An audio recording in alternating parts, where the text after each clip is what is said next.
Assalamualaikum warahmatullahi ta'ala wabarakatuh. Guys, nandito po kami ngayon sa Sansangko, Cebu City, kung saan po yung special na masarap na siomai dito. At saka mayroon po tayong nguyong guys dito sa tindahan ito, tindahan ni Aling Umar. Oh, oh guys, oh, Aling Umar. Kaya ito po yung bantay niya, si bro. Isa pong certified Muslim at saka 100% po halal po yung mga paninda namin guys. Hindi po kami nagtitinda ng mga PIG sapagkat yan po ay haram sa Islam.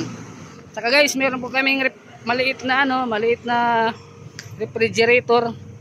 Yan, kung sino pong gusto uminom ng yan. Yan po guys. Yan pong bantay guys. Saka ito yung lutuan namin ng nguyong. At ito puso guys. Puso ito. Yan. Pumunta lang po kayo dito sa tindahan ni Aling Umar. At ito po yung special namin na guys. Yung siomai, chicken at saka beef. Wala po yung pork ha. Saka ito yung sauce namin guys. Ito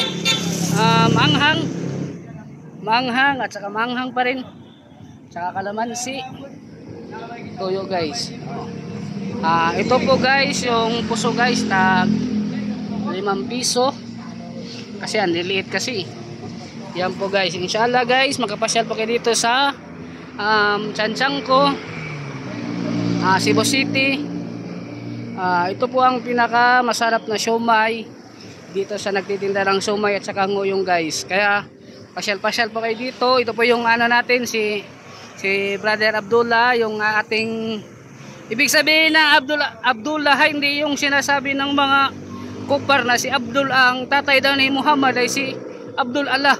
Hindi po, si Abdullah ibig sabihin ng Abdullah ay alipin ng Allah.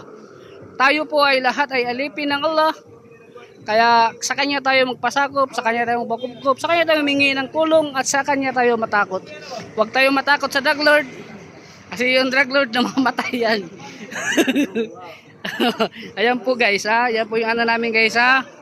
Dito po yan sa Sansangko guys. Kaya hanapin nyo lang tindero. Kaya ito si Ibrahim inshallah. Tindahan ni Aling Umar guys. Ito po yung guys ha. Ito po kayo pumunta guys.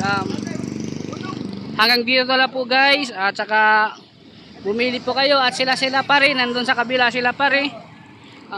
Yan po guys. Guys, hanggang dito po muna guys. Pasyal kayo dito, bumili kayo ng aming siomai at saka nguyong. Assalamualaikum warahmatullahi ta'ala wabarakatuh.